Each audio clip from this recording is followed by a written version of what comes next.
नमस्कार बच्चों। आज अपन लेके आए हैं कक्षा 12 में राजनीति विज्ञान में कुछ ऐसे महत्वपूर्ण प्रश्न जो बोर्ड परीक्षा 2024 में पूछे जाने की पूरी संभावना है। प्रत्येक प्रश्न को ध्यान से देखना है। प्रश्न बहुत ही महत्वपूर्ण है और पूछे जाने की पूरी संभावना है।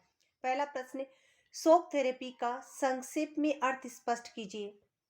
शॉक थेरेपी का अर्थ होता है बेटा आघात पहुंचाकर उपचार करना। 1990 के दशक में सोवियत संघ के विघटन के बाद में शॉक थेरेपी अपनाई गई और इसमें धीरे धीरे सुधार नहीं करके एकदम से बड़े बदलाव किए गए।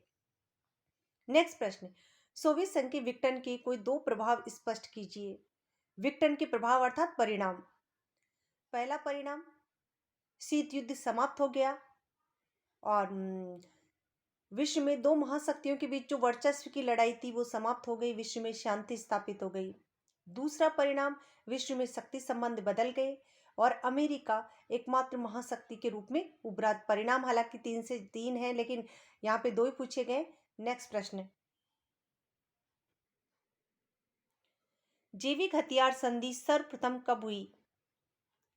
बेटा जैविक हथियार संधि 1972 में हुई और इस पर 155 देशों ने हस्ताक्षर किए। नेक्स्ट प्रश्न है, मानवता की साझी विरासत में क्या शामिल है। बेटा मानवता की साझी विरासत उसे कहा जाता है ऐसे संसाधन जिन पर किसी एक देश का अधिकार नहीं, बल्कि इन संसाधनों का संचालन अंतर्राष्ट्रीय संस्थाओं के द्वारा किया जाता है, जैसे कि अंटार्कटिका, समुद्री सतह, वायुमंडल। नेक्स्ट प्रश्न, भारत ने प्रथम 3 आम चुनाव में किस दल का प्रभुत्व रहा। बेटा राष्ट्रीय कांग्रेस का, भारतीय राष्ट्रीय कांग्रेस।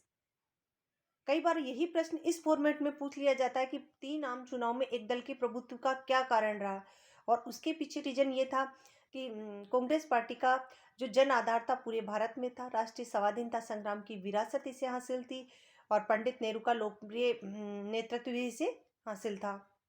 नेक्स्ट प्रश्न, कम्युनिस्ट पार्टी ऑफ इंडिया का विभाजन किस आधार पर हुआ। चीन और जब सोवियत संघ में संबंध बदल गए उनके बीच विवाद शुरू हुआ, तो भारत में भी 1964 में कम्युनिस्ट पार्टी का विभाजन हो गया।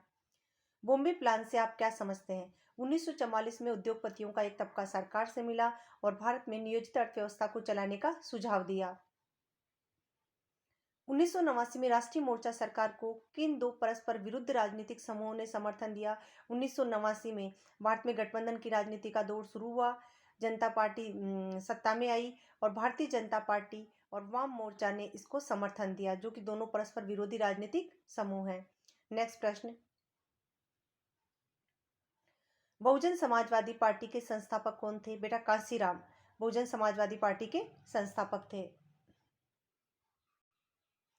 भारत व बांग्लादेश ने गंगा नदी के पानी में हिस्सेदारी के लिए किस संधि पर हस्ताक्षर किए। बेटा फरक्का का समझौता। संयुक्त राष्ट्र सुरक्षा परिषद के स्थायी सदस्य देशों के नाम बताओ। अमेरिका, ब्रिटेन, फ्रांस, रूस और चीन। सुरक्षा की अपारंपरिक धारणा के दो पक्ष बताइए। अपारंपरिक धारणा जिसका संबंध मानवीय सुरक्षा से लिया जाता है और मानवीय अस्तित्व पर चोट पहुंचाने वाले खतरों से लिया जाता है, और इसके दो पक्ष हैं, मानवता की सुरक्षा और विश्व की सुरक्षा। नेक्स्ट प्रश्न, श्रीलंका में लिट्टे की प्रमुख मांग क्या थी। लिट्टे का पूरा नाम है लिबरेशन टाइगर्स ऑफ तमिल इलम। 1983 में इसका गठन हुआ। तमिलों की उपेक्षा की गई और लिट्टे ने मांग की कि तमिल श्रीलंकाई तमिलों के लिए एक स्वतंत्र तमिल इलम की स्थापना हो। भारत और पाकिस्तान के बीच तनाव के दो कारण बताइए। कश्मीर को लेकर के भारत और पाकिस्तान के बीच तनाव है। दूसरा तनाव का कारण है कि पाकिस्तान भारत में आतंकवादी गतिविधियों को बढ़ावा देता है।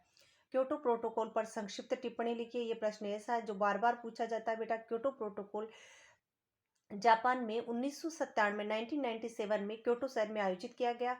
ग्रीन हाउस गैसों के उत्सर्जन में कमी करना इसका उद्देश्य था। भारत ने क्योटो प्रोटोकॉल पर 2002 में हस्ताक्षर किए। 160 देश क्योटो प्रोटोकॉल पर हस्ताक्षर करने वाले हैं। भारत के स्वतंत्र होते इसके समक्ष अनेक चुनौतियां थी, दो को बताइए। पहली चुनौती थी विविधता वाले भारत को एकता के सूत्र में गढ़ने की, और दूसरी चुनौती लोकतंत्र को कायम करने की। नेक्स्ट प्रश्न, कांग्रेस एक सामाजिक और विचारधारात्मक गठबंधन के रूप में संक्षिप्त विवेचना कीजिए। बेटा हम कांग्रेस की बात करें तो शुरुआत में कांग्रेस स्वर्णिम लोगों से जुड़ी हुई थी, लेकिन बाद में धीरे धीरे कांग्रेस गरीब, अमीर, अगड़े, पिछड़े, गांव के लोग, शहर के लोग, सभी लोगों से जुड़ गई थी। विचारधाराओं की बात करें तो गर्मपंथी, नरमपंथी, दक्षिणपंथी, वामपंथी सभी विचारधाराएं इसमें समाहित थी। रिपर्स से क्या अभिप्राय है। प्रीपर्स का अर्थ होता है देश की आज़ादी के समय रियासतों का एकीकरण सरदार वल्लभ भाई पटेल के द्वारा किया गया और देसी रियासतों का विलय करते हुए जो राजा थे उन्हें पेंशन भत्ते विशेष अधिकार दिए गए, वो प्रीपर्स के नाम से जाने गए। अगला प्रश्न आपके मतानुसार सोवियत संघ का विघटन क्यों हुआ? कोई 3 कारण बताइए। राजनीतिक आर्थिक संस्थाओं की अंदरूनी कमजोरी, सोवियत संघ के संसाधनों को पिछले देशों पर खर्च करना, इसके अलावा मिखाइल गोर्बाचोव की नीतियाँ, राष्ट्रवादी भावनाओं का उभार, कम्युनिस्ट पार्टी का एकछत्र शासन। भारत का रूस के साथ घनिष्ठ संबंध रहा है। इस प्रश्न को बेटा आप ध्यान से देखिए, सभी महत्वपूर्ण प्रश्न थे, इनमें पूरी आने की संभावना है। वीडियो पसंद आए तो लाइक एंड सब्सक्राइब करें।